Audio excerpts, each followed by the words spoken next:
Olá, estamos hoje novamente aqui no Letras e Livros, desta feita com um personagem da história do Brasil que tem, a sua história é única. Ele tem aproximadamente 40 livros publicados e há 70 anos é um militante da luta do povo. Nós estamos aqui hoje com Clodomir Santos de Moraes, combatente, que desde a juventude até hoje está ao lado do povo na busca de uma sociedade socialista, na busca da transformação de um mundo melhor. Seja bem-vindo à TV Cidade Livre, Clodomir. É uma alegria nós podermos recebê-lo aqui. Você já tinha escutado falar da TV Cidade Livre, da TV Comunitária de Brasília? Não. Quem é o Clodomir dos Santos Moraes? Santos de Moraes. Sim. Quem é o Clodomir? Sou eu. Conte-nos um pouco, Clodomir.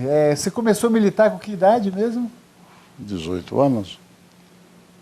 Você começou a fazer que tipo de militância aos 18 anos? Não, 17 anos. 17 anos. 17 anos. Preciso, sim. E o que, A militância como é que começou a tua militância? Na medida que se conhecia os problemas que afetavam a vida do povo. Nessa época eu morava em São Paulo. Eu migrei para São Paulo em 1941. Em 1941 eu migrei. Eu tinha nessa época 13 anos, quando fui para São Paulo. E você é de Santa Maria da Vitória, uma região da Bahia em que é um sertão bravo, né? Por que você foi para São Paulo? Por que tua família foi para São Paulo? Porque aqui não tinha muito futuro. Aqui um tio meu descobriu que isso aqui é um antro, lá em Santa Maria, é um antro de bebedores de cachaça, nada mais. Isso aqui quem fica aqui morre de beber cachaça. E ainda hoje é assim, Santa Maria da Vitória? Ainda hoje. E esse abandono, ou esse atraso da região de Santa Maria da Vitória é resultado de quê? Resultado do fato de que o oeste baiano é considerado uma área totalmente diferente da sua origem hoje. O oeste baiano pertencia a Pernambuco. Começava aqui, no Rio Carinhanha e ia até Petrolina. Aí tem quase a área do estado de São Paulo. E a sua família era proprietária de terras? Não, minha família cortava cana. Trabalhadores, cortadores sim, de cana? Sim. Não tinha nada disso. E meu pai era alfaiate. E toda a sua família foi para a Bahia, para São Paulo em 1941? Não, eu fui só. Você foi sozinho? Não. Meu pai me levou e entregou a um tio que ofereceu teto e comida. Já que ficando em Santa Maria eu não tinha futuro nenhum. Você vai visitar lá a sede da Casa da Cultura, você vai encontrar na parede uma fotografia de um jazz de meninos. Jazz e meninos. Havia aparecido o jazz em Santa Maria, trazido pelos de Santana do Brejo. Certo. E aquilo já, os adultos de Santa Maria resolveram comprar um jazz. Reuniu o dinheiro e comprou um. Chegou aí o bombo, os pratos e tudo mais, etc, etc. Os instrumentos já tinham, porque aí tem duas bandas de música desde 1808. Já existiam duas bandas de música boas, entendeu? E pertencente, evidentemente, às respectivas tendências, às duas respectivas tendências políticas da época. E quais eram essas tendências? Eram uns a favor do governo de Juraci Magalhães e outros a favor de outro governo. E quando você foi, em 1941, para São Paulo, quem que governava a Bahia? Juraci Magalhães? Não, já não estava nisso, já não estava. Não existia propriamente os partidos como se tem hoje. Não existia. E aí como é que foi a tua ida para São Paulo? Você com o seu tio foram como? Meu pai foi me entregar ao tio que ofereceu teto e comida. Mas em São Paulo? Em São Paulo, em Santo André. Santo André. Foi para Santo André. E você chegando em São Paulo, como é que foi a sua vida? Tranquilo. Mas você foi trabalhar em quê? Não, eu fui primeiro estudar. Eu fui primeiro entrar num colégio, que aqui não tinha. Certo. Aqui não havia colégios, aqui existiam escolas. As escolas eram privadas. E tinha uma única, que era a escola pública. Mas era uma escola que tinha 150 pessoas para uma professora. Você pode imaginar. Mas o seu pai era cortador de cana. Meu pai era alfaiate. Alfaiate. Minha mãe que era cortava Tua cana. mãe cortava cana. Sim, mas já viviam na cidade de Santa Maria da Vitória. E o seu pai ou a sua mãe tinham alguma ligação com a luta dos trabalhadores rurais? Não existia luta dos trabalhadores rurais. Nem movimento sindical? Não. Isso vem muito depois, né? E como é que você, chegando em São Paulo aos 13 anos, foi descobrir e passou a adquirir a consciência que anos depois você se tornava membro da Juventude Comunista? Porque eu trabalhei em São Paulo na Ford Motor Company, uma empresa que tinha 3.500 operários, para produzir 71 automóveis por dia. E esses operários eram bastante ativos, né? Faziam greves e etc. Ademais, eu me meti numa organização criada por os baianos, assim chamados, que eram todos nordestinos, chamavam baianos. Tudo isso em Santo André? Não, em Santo André, exato. Não, em Santo André, pode ser em São Paulo. Certo. Em São Paulo. Porque chegava, quando começou a guerra, foi suspensa todo tipo de migração para o Brasil. Quer dizer, o japonês, o italiano, o alemão, etc., já não vinha mais para cá. Ou seja, você chegou justamente no meio da guerra.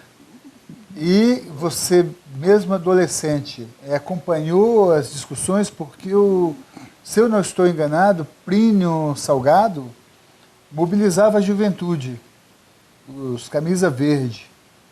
Os camisa verde, sim. E você acompanhou esse movimento dos pró-Hitler? Não, os camisa verde, eram os galinha verde. Os galinhos verdes. Galinhas verdes. As camisas deles eram negras. Era igual às camisas. Os galinhas verdes, isso, galinhas né? verdes, igual aos da juventude de Mussolini. Você acompanhou isso? Claro, de perto, né? Eu morava em São Paulo. E que recordação você tem desse tempo das lutas? Porque o mundo estava vivendo sua maior guerra. Sim. O Hitler avançando, Getúlio Vargas aqui defendendo interesses de nazistas, tinha uma aproximação grande ainda este tempo, né? Tinha bastante. E como é que você se posicionou? Garoto, mas como é que você recorda desse tempo? É que no colégio, mesmo assim, existia forma de acompanhar o que acontecia no resto do mundo. Porque quando não se tem uma visão do resto do mundo, está no céu. Está parado, não tem rumo. Entendeu? Esse é o problema da juventude. Mas as elites sempre não provocaram esta falta de visão de mundo para que as pessoas vivam no céu, aqui na Terra? Não, está no céu, que significa está no ar. No ar, está no ar. Sem consciência Lá crítica, eu tive num colégio de padres salesianos. Primeiro tive num colégio de privado, um ginásio, que ao pouco, em questão de 2 meses, meu tio disse, não pode ficar aqui. Porque você tem um curso primário, 3º ano, e aqui você está fazendo um curso de admissão para o ginásio, e as suas notas tudo é 100. 100, 100, 100, 100, os outros não têm nota. Não te acompanhavam? Não acompanhava, então nós estamos perdendo tempo aqui. Vamos arranjar um outro colégio. Botou num colégio dos salesianos. Chegamos no colégio salesiano em boa hora, mas a guerra já havia começado. E, ademais, já havia ocorrido a Revolução de 1932, a de 32, em que Getúlio Vargas sufocou a Revolução Constitucionalista na base da violência. Jogou os estados contra São Paulo. São Paulo tinha uma forma de ver o mundo, que era a forma de uma cidade cheia de fábricas e de operários. O resto do país não tinha essa forma na cabeça. Não tinha. E você, Clodomir, ou seja, ficou em São Paulo até que ano? 1950. Então você ficou até os 20 anos em São Paulo? Por aí. 21 anos aproximadamente. 21 anos em São Paulo. Você começou a militar na juventude aos 18, aos 17 em São Paulo? Sim. Como é que foi que você descobriu, você foi recrutado, como é que aconteceu a sua identificação com os comunistas, com a juventude comunista? Os comunistas já existiam muito antes. Os comunistas já haviam feito em 1935. Em 1935, os comunistas se levantaram, entendeu? Inclusive uma parte do exército. Aí já estava Prestes.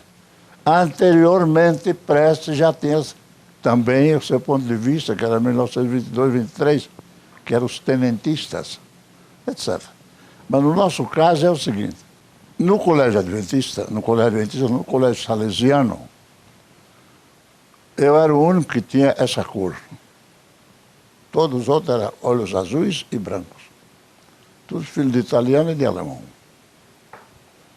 Então era tranquilo, é negro. A pressão, o preconceito. Segundo é que é baiano, e baiano está lascado. Até hoje. Porque baiano. Getúlio Vargas tirou a polícia do Ceará e a polícia do Rio Grande do Sul e jogou em São Paulo. Dissolveu a de São Paulo, que participou da famosa Revolução Constitucionalista de 1932, dissolveu e botou essas duas polícias, que eram de soldados mal formados, que não tinham cultura. Eu me lembro que os gaúchos chegavam com umas esporas que tinham umas rosetas desse tamanho para riscar o chão, porque achavam que... O asfalto. Não, asfalto não, que a madeira era lenha. Esses caras são burros, como é que eles armazenam lenha? Entendeu? E tratava de humilhar os paulistas. Por outro lado, o cearense, o que estava interessado era a torneira da parede.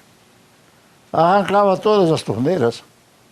Por quê? Porque achava que devia levar algumas torneiras lá para o Ceará, para ver se metendo na... Mas isso acontecendo fruto dessa contradição enorme que é o país, com as suas culturas, as suas identidades regionais, e um baiano negro, jovem, dentro de um colégio salesiano, convivendo com filhos de italianos e alemães, descobriu a juventude comunista. Não. Ou a juventude descobriu você? Não, a juventude comunista não existia nessa época. Não existia ainda como não juventude? Não existia. É muito depois.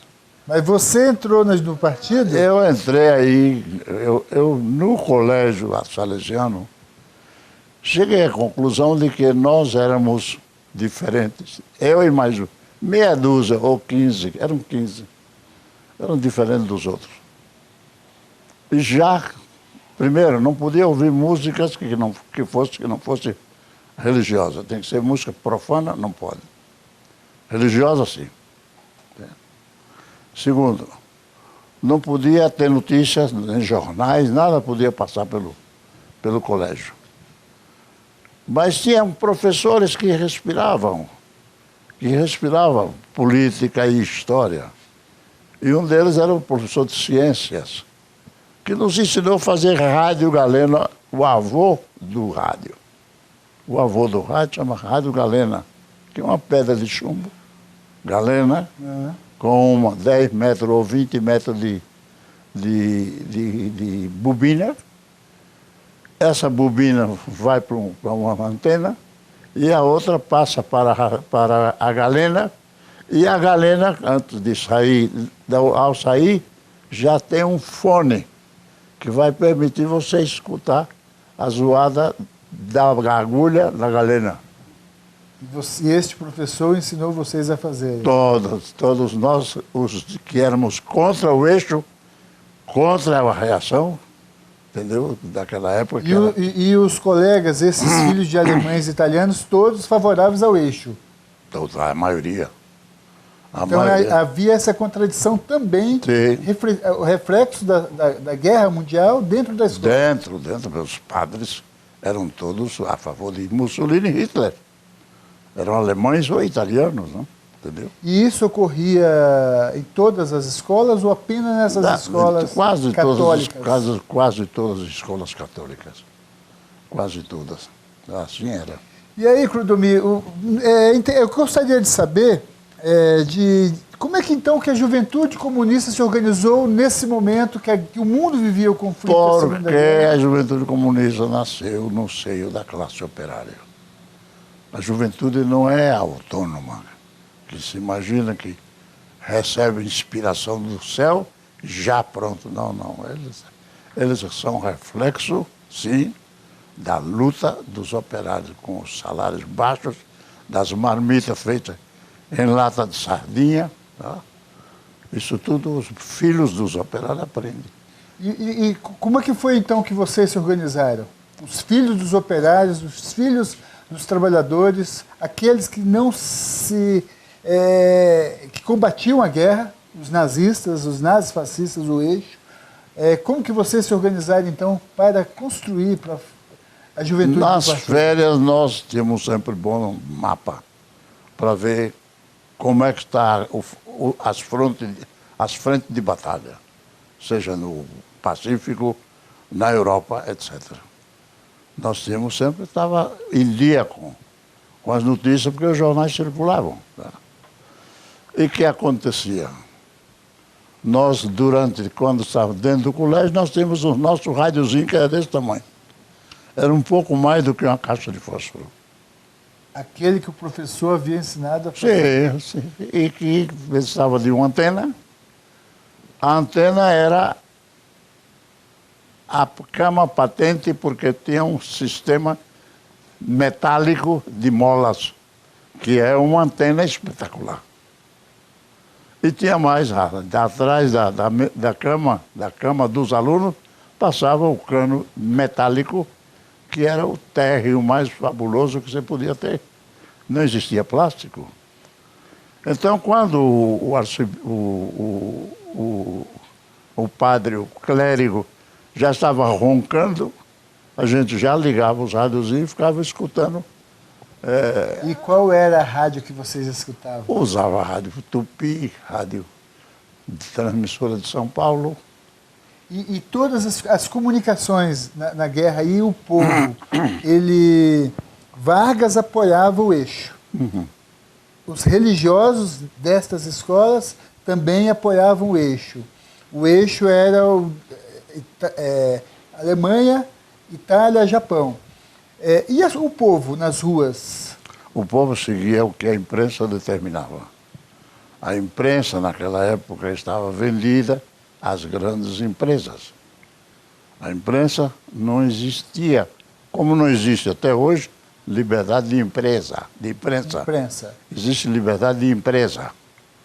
Você pode dizer que essa revista ou aquela revista tem liberdade de falar, não tem. Você for lá e diz, olha, eu quero dizer que isso não está certo, não tem espaço. E os 15 jovens que não compactuavam com a maioria se organizaram e entraram no partido? Como é que, ou não? Não, nós organizávamos para poder escutar músicas profanas. Entendeu? Tom Dorsey, por exemplo. Todas as músicas daquela época, em geral, eram músicas de origem americana. Né? O cinema era americano e tudo mais. E os Estados Unidos estavam contra o eixo. Então é isso que importava. Não importava. E você ficou até que ano, mais ou menos, na escola salesiana? Aí eu estive até 1956. 1956. Você retornou para Pernambuco? Você ficou em São Paulo? Como é que foi? Em 56 eu fui convidado a não ir mais a esse colégio, porque não tinha espaço. Em vez de ser expulso, não tem espaço. Entendeu? E pronto. Você estava com 18 anos.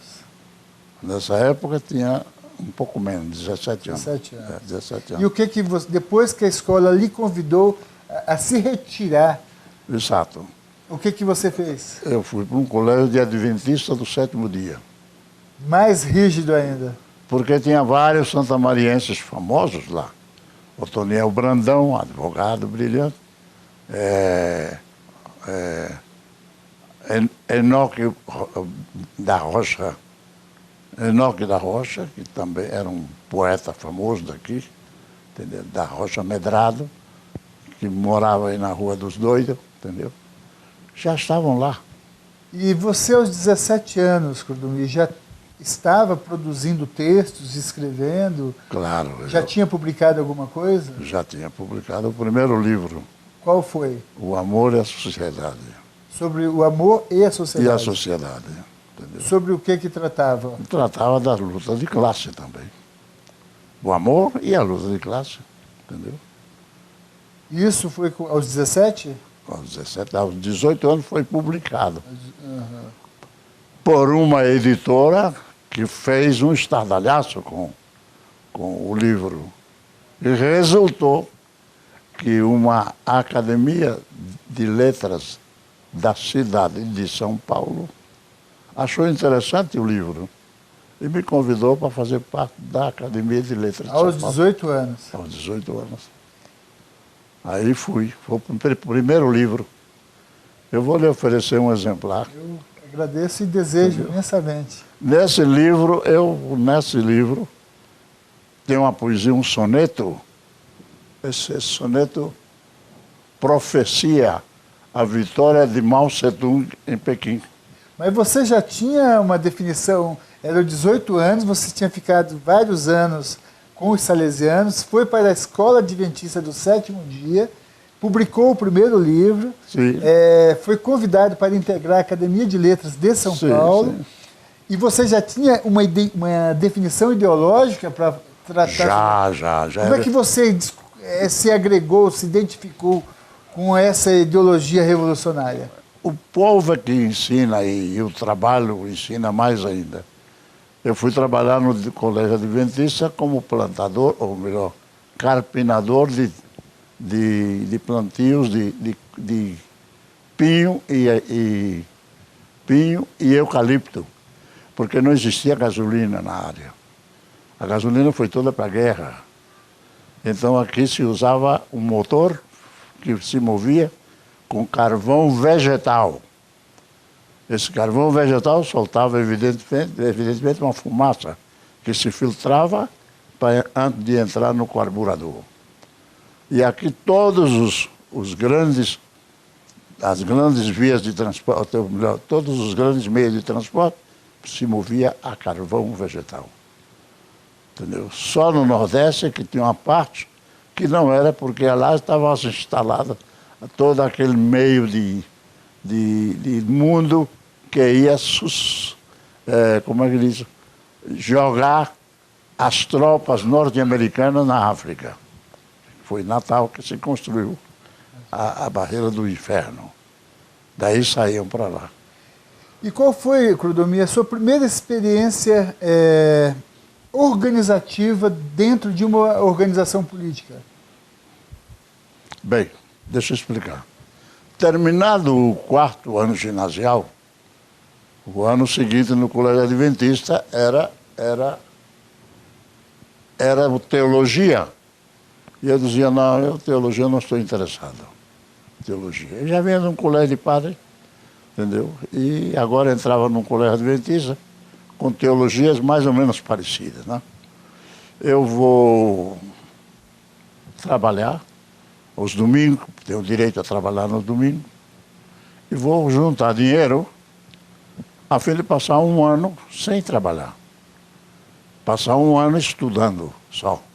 Porque tanto o ensino no colégio dos adventistas como o ensino no colégio dos padres era deficiente. Se você compara como era o ensino aqui na Bahia, que era muito bom. Bem, saio de lá, vou para uma pensão na Rua das Palmeiras, a mais barata que tinha. Em São Paulo. Em São Paulo.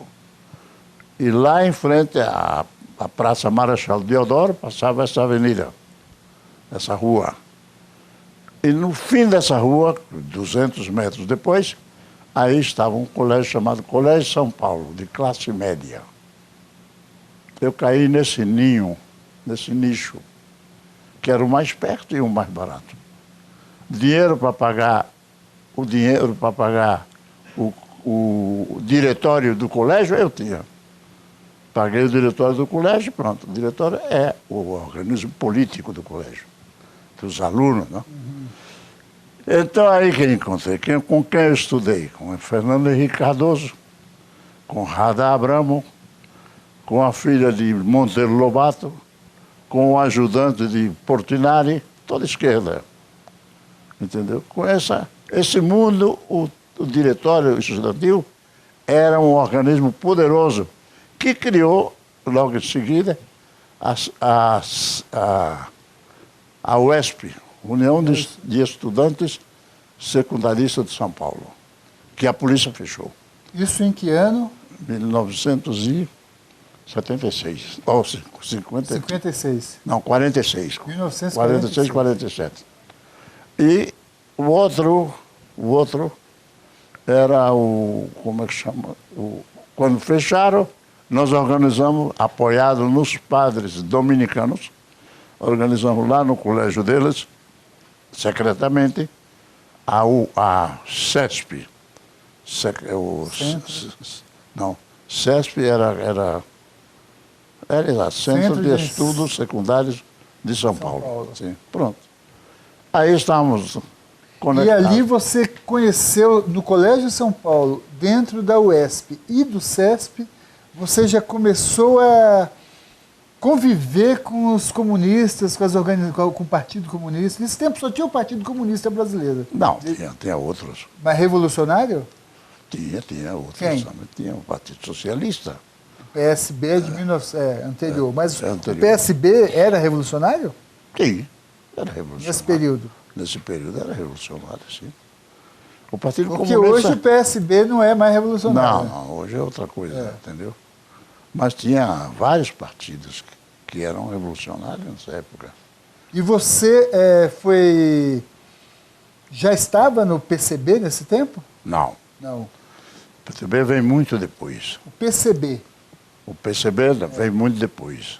Que momento foi? O momento em que apareceram as ligas dos camponeses pobres. Isto foi em? 1947. Liga dos Camponeses Pobres.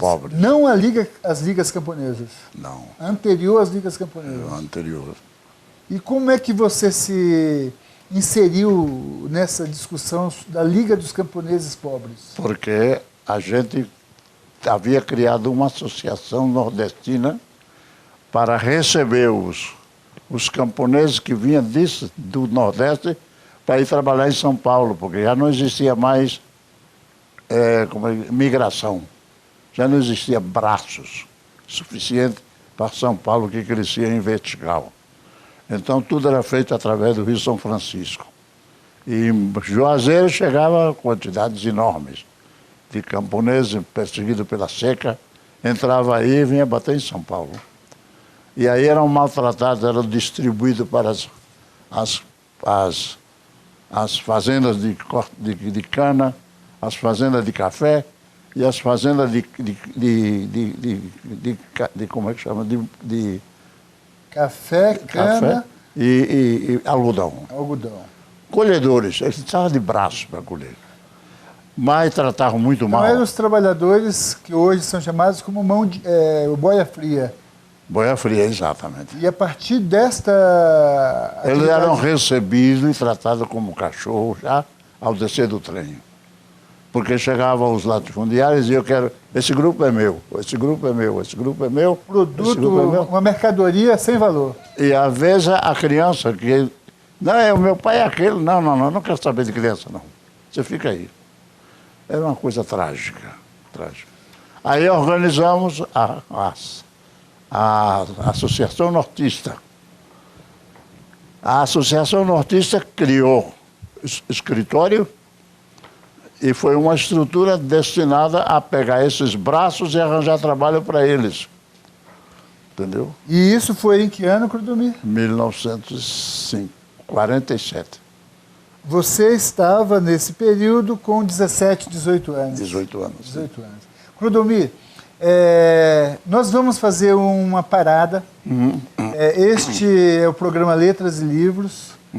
Nós vamos fazer 4 blocos aqui com o nosso combatente do povo brasileiro, Clodomir Santos de Moraes. E nós vamos suspender por aqui, mas vamos continuar em seguida a nossa conversa, aprofundando a organização dos camponeses e o início da militância de Clodomir no Partido Comunista Brasileiro. Sim. E aí, nisso que é a história, você tem condições de definir o processo revolucionário.